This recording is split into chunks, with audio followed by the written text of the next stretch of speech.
Good evening, everyone. Voice of College Football Nation, and welcome to the first ever commitment watch party reaction from Alabama at the Voice of College Football, Ohio State, Illinois, Ole Miss, and recruiting at the Voice of College Football. From yours truly, Jackson Johnson and Coach Smook Hines, Garrison Gaddy, and our recruiting analyst and Ole Miss live co-host, Leanne Herring, and no worries, Nate Coe from Illinois The Voice College Football will join us in a little bit as we give our take on Mack Sutter before he makes his awaited commitment in just a few short minutes. Let me tell you something, folks. You're going to be in for a wild ride because this will be the first of many recruiting commitment watch parties right here at the Voice College Football Network. How y'all doing tonight? Doing good, doing good. I mean, summer commitment season is here. Alabama's already rolling.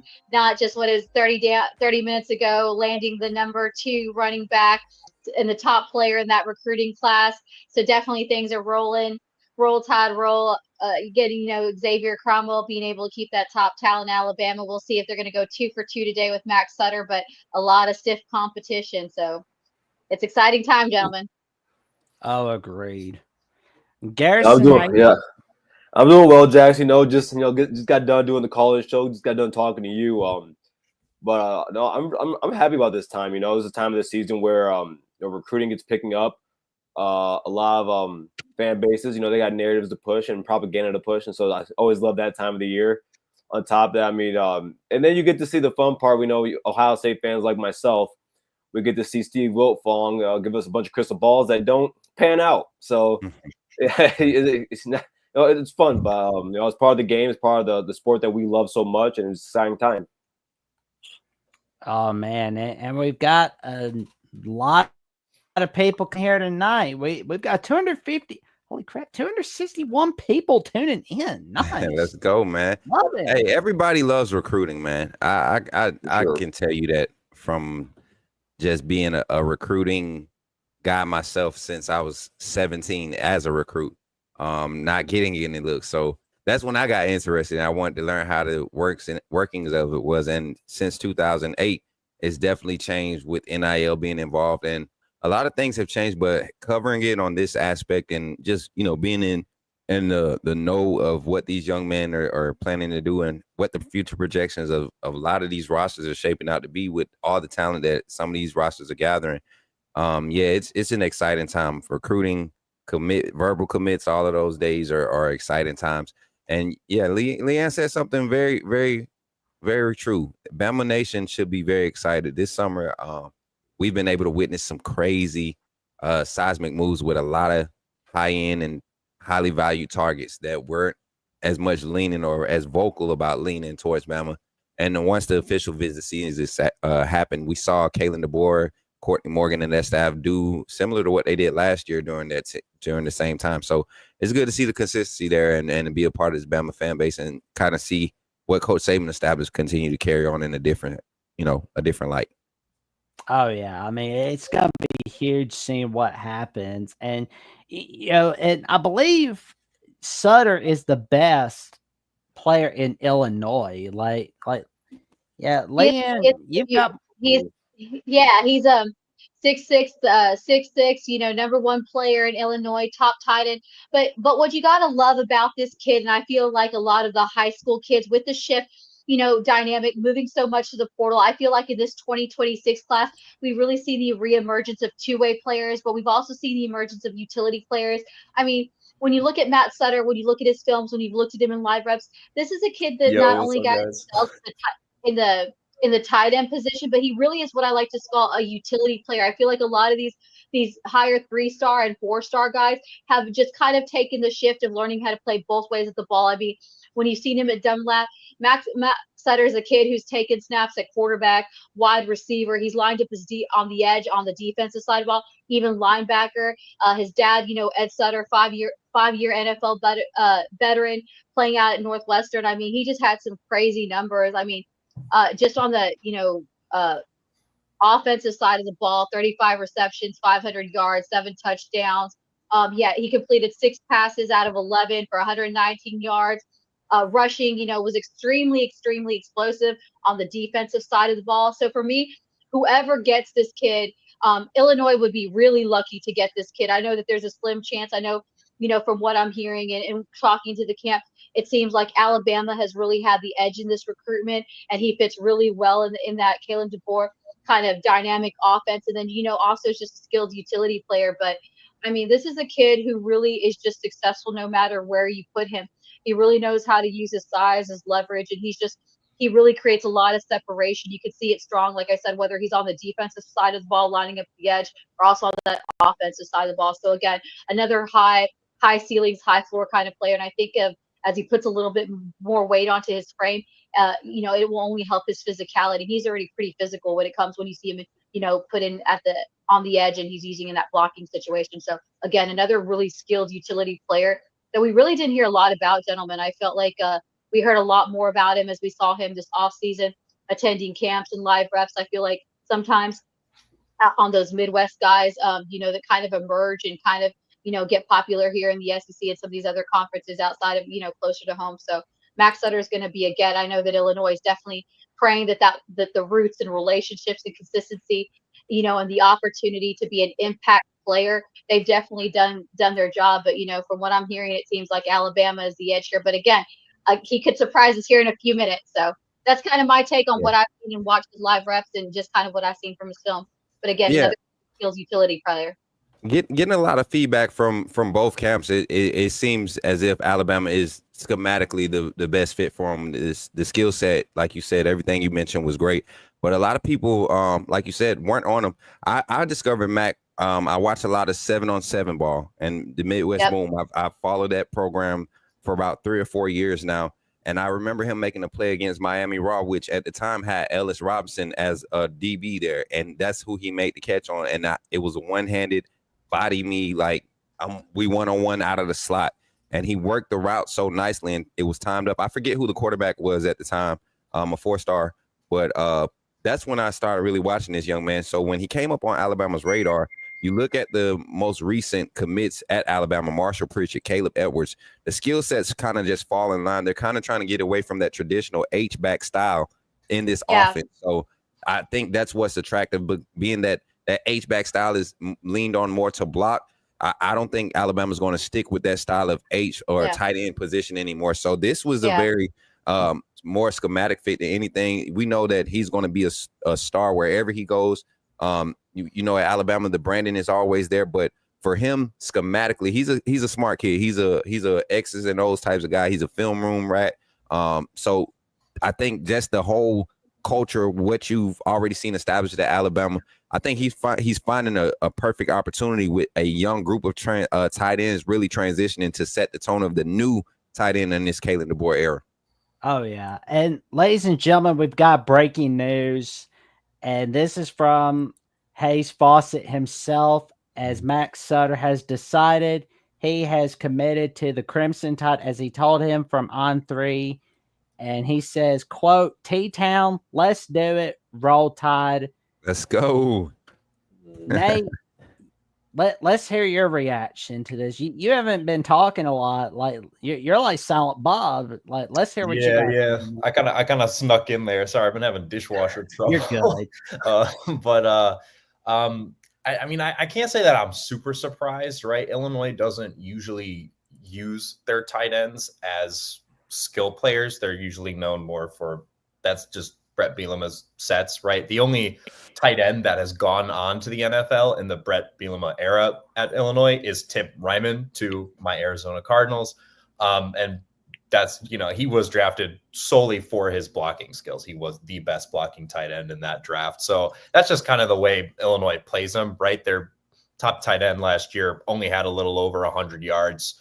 So there's, I think for such a skilled and skill-heavy tight end like Sutter, I mean, I can't say I'm exactly surprised. Obviously, I was hoping for different news tonight, but Illinois already has a 3-star tight end coming in the class of 26. Anyway, they got a pretty stacked class. So, congrats, guys. I can't say I'm too shocked. Well, and to make it better for you, we told everybody to tell the friends and family and the cashiers at pubs to like, comment, subscribe to Illinois at the Voice College Football, as Nate is a freaking magician Wednesday nights, 7 p.m. Central Time, 8 p.m. Eastern Time, as he goes over the latest news and notes on the Illinois Fighting Illini, including his latest opponent previews.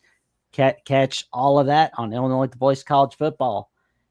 Lynn, let's hear your take. Like, what was your reaction just seeing Max Sutter commit to the Crimson Tide?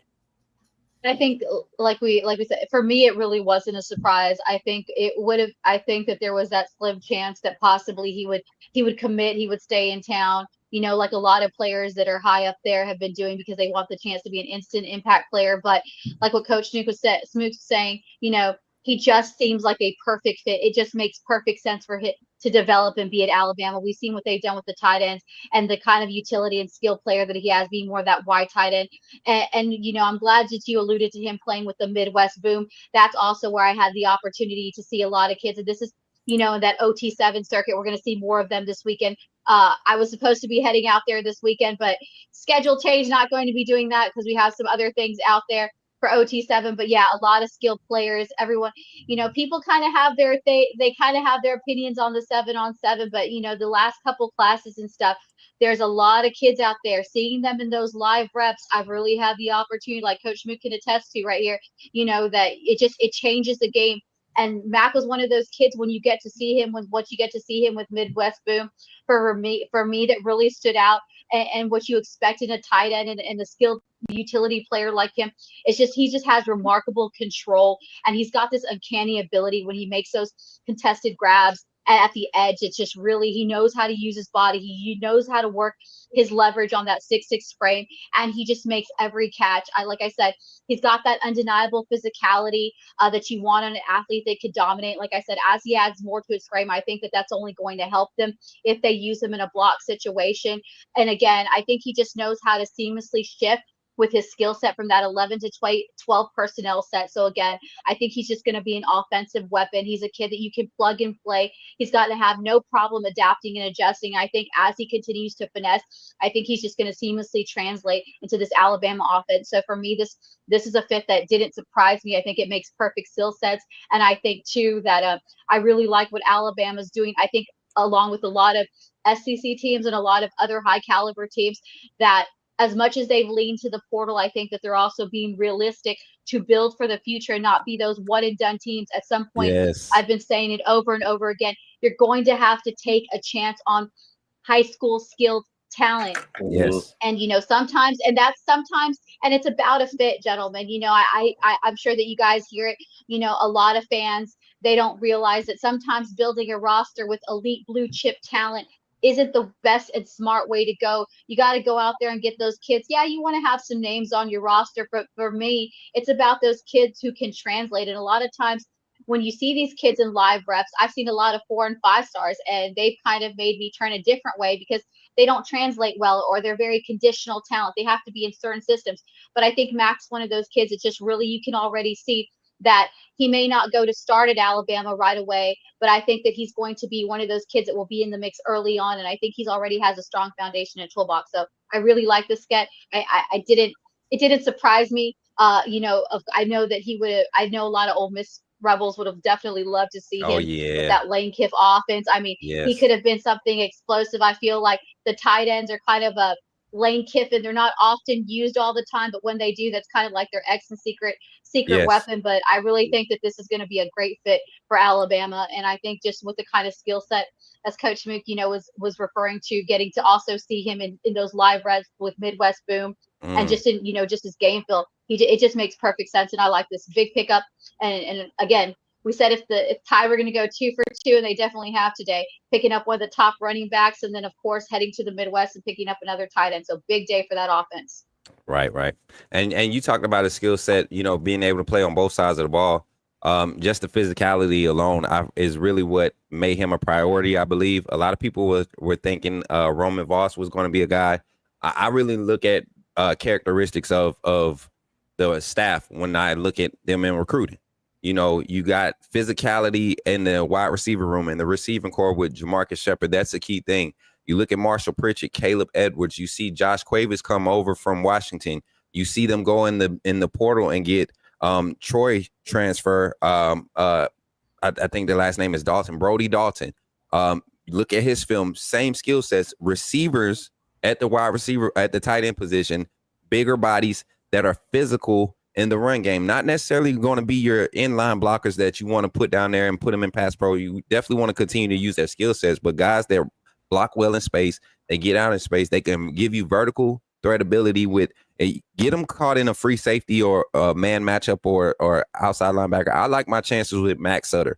You know, every time I like my chances with Mack Sutter with maybe 10 out of the 11 spots on the defensive side. You get what I'm saying? Because at every level he's a threat. So like Leanne said, and like everybody's going to continue to say, this is a perfect schematic fit. You just look at the skill sets; they align with exactly what this offense demands.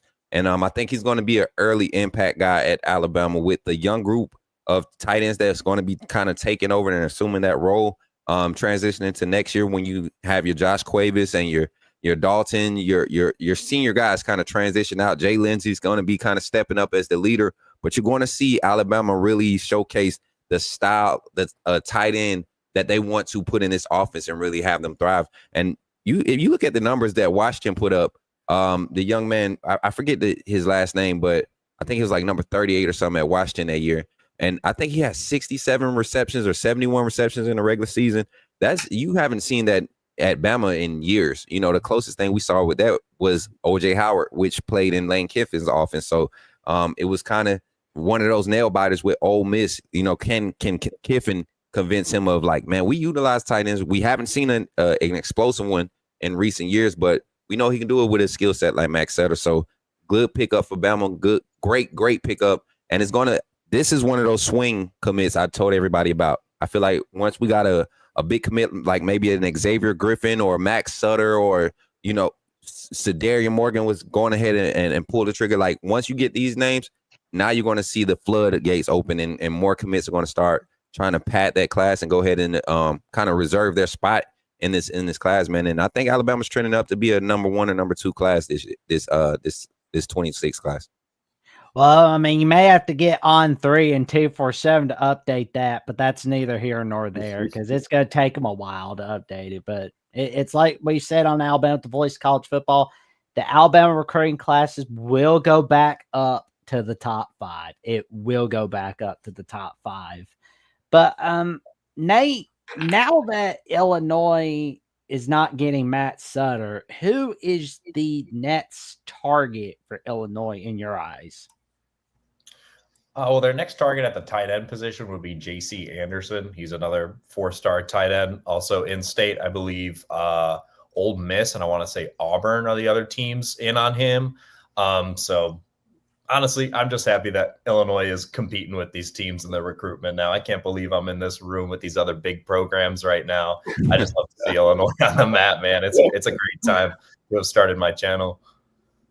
Oh man, yeah, it's like Illinois may not be getting him, but on the bright side, we're making sure we're telling the people about the magic that you're creating on Illinois, the Voice of College Football. That is for sure. And I gotta tell you, man, Brett Bielema has been doing a tremendous job at Illinois. It's like he's got them winning all over the place. I mean, he's even got the recruits competing, like getting them to Alabama. Like, oh, we're gonna snatch one from Bama. No, close but no scar. We're gonna get one from Ohio State. Mm-hmm. This guy, that guy, everywhere, just all over the place. Ping pong.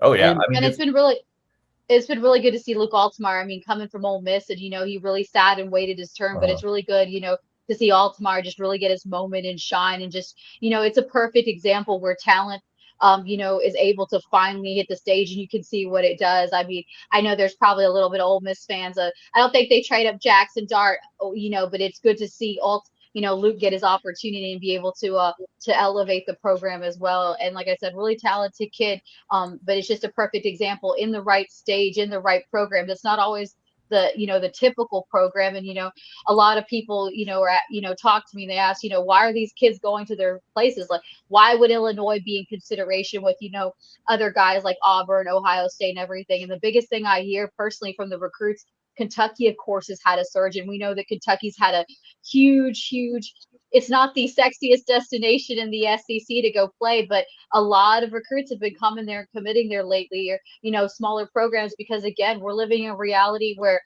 as much as people want to go sit at play at Ohio State or Alabama, because when you go into those rooms, you see the natties, you see the tradition Right. there. The opportunity to play in two of the best conferences at the same time.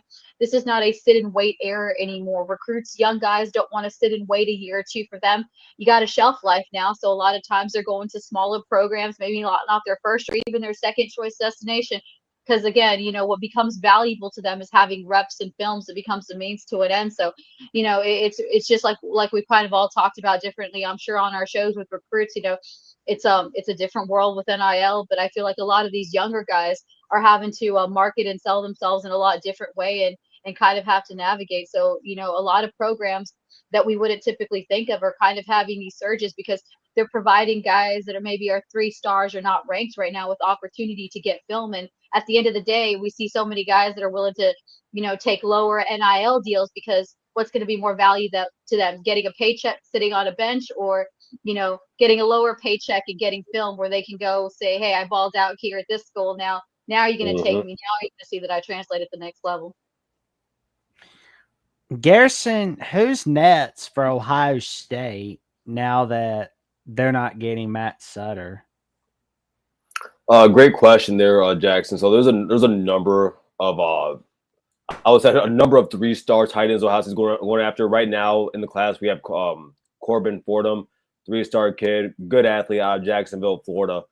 I would say one of the few things that Ohio State is having a problem with right now when it comes to specifically recruiting at the tight end position is unlike like Alabama, unlike even a Michigan, right? We don't have proof of concept at that position. Now, right now, you look at our team, like we have Jelani Thurman. He's the only tight end right now that's been recruited on our team that's probably going to play this year. Outside of that, you're talking about Wills Kazmarek. He came from Ohio. Max Clare, happy to have him. Probably the best tight end in the country. He came out of Purdue. So you're seeing that we're having to go into the portal right now. So as of right now, I truly don't think Ohio State needs to go out there and go get another tight end. We do have guys in the room that are sophomores and freshmen. I think we have about 6 or 7 tight ends in our room. But what I will say is this I would count this as a somewhat of a loss for Ohio State. Again, I think most people but thought he was going to go to Bama, right? But it does hurt Ohio State in the fact that after next year we do lose 2 seniors. Jelani Thurman is going to be a junior next season, I believe, or a senior.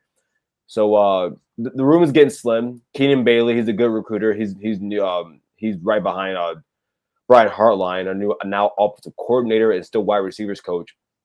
But it is a how do I say this? A point of emphasis is a way to say it, I guess.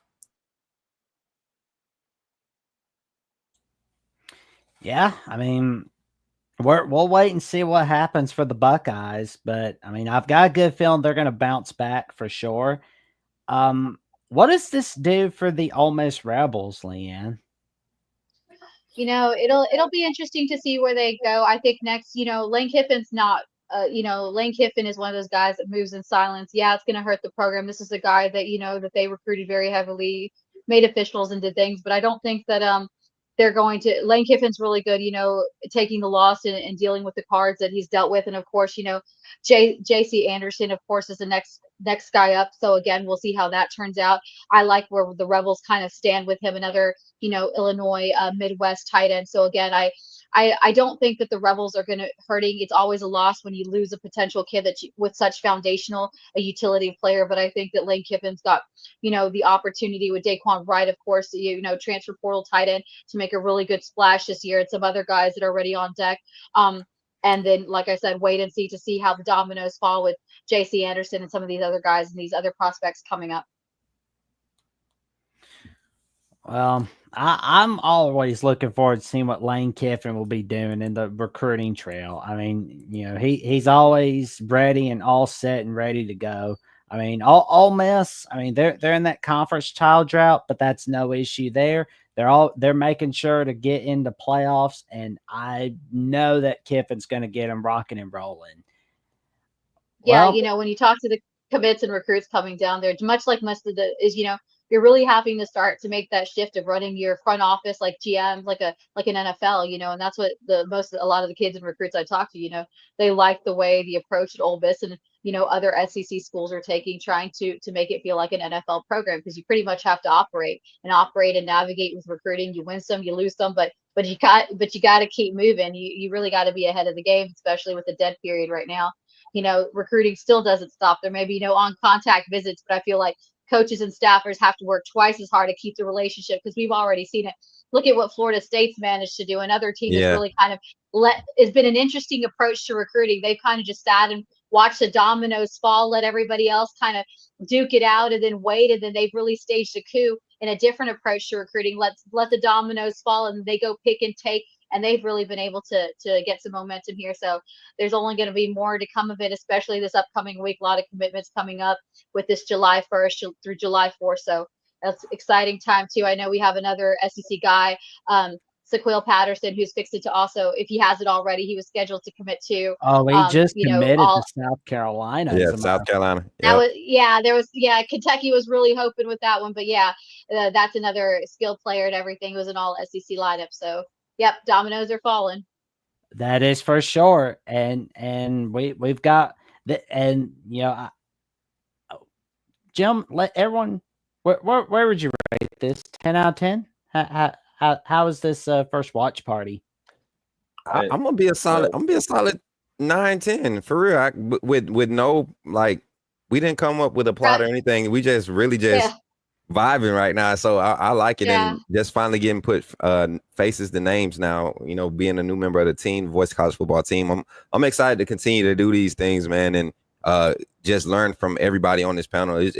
It's a humbling opportunity for me when it comes to this space, especially in recruiting. I know everybody on the panel understands who the heavyweight is on this panel. And she does her homework, man, and she makes you want to be on top of it. For real, Leanne, you really rocking this game, and I think everybody on this panel will say that you're really forging a space. I appreciate that, and always good to see someone with recruiting, like you said. It's a 24/7 game, but like you said, we kind of threw it together, but was glad to do it. Hope there's more of these to come. I feel like it's going to be a lot of the same guys battling. I know there's a lot of battle between Georgia, Ohio State, and all the teams. But yeah, I think we did a heck of a job coming in, on the fly, on the cuff. I feel like some of the best moments in college football are on the fly and on the cuff. So glad to be here with you guys. Yeah. Well, I'm glad you mentioned that, because tomorrow night, there's going to be another watch party for Malachi Lee. Ooh, he's rocking and rolling. Like, you think you think you guys are gonna get him? Yes, and I want to. We'll talk about it tomorrow. We'll talk about it tomorrow, because I don't want to be so like boom in your face. It's pretty nice though. That's a different family, man. Well, I feel like every week there's a different team rolling. Like, Texas A&M, they have the number one class on paper right now, but again, it's about the teams that translate. So, these teams, I always say, I don't care how you rank on the rankings. It's how you are on paper. It's about the skill that you can translate. And a lot of teams, I think, are going to surprise some people. But again, this looks like it's going to be the weekend for Alabama to be rolling and rocking and everything. And like I said, I'm a big Keelan Russell fan. It's a kid I've worked with, and I hope, and I can't wait to see. I keep telling, I'm going to make that bet that I think before the season's over that he's going to get his time up there in Tuscaloosa. Don't say that. You're going to get me in trouble. You're going to get me in trouble with the fan base. They don't want to hear it. Yeah, but I know they don't. And everybody said the same about DJ Lagway until they saw what DJ Lagway can do. And I talk about that Willis Water. Like I said, but I've been much like you. I've watched Keelan since he was out at Duncanville. I watched DJ, when he was at Willis, Jermaine Bishop too. All these kids, I've been around them since high school, and and for the people like outside, you guys all cover recruiting in your area and stuff. So when you get to see guys up close and personal that maybe aren't the nobody was talking about Keyshawn Henderson, but everyone in Houston knows exactly who he is. But it's kind of funny till they kind of had their moment on the stage, as I like to say, then everybody was talking about him. So yeah, I know the fan base doesn't want to hear it, and I understand why Ty Simpson's the guy.